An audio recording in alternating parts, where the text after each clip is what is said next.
예헤이.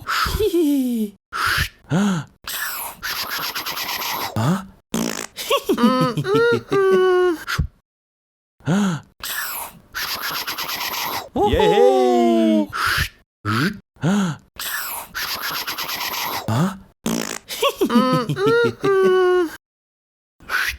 왜 열심히 소리내고 있어요 지금.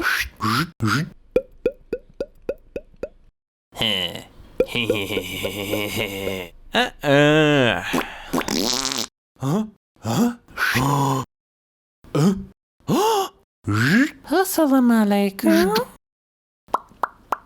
Full video in the comments.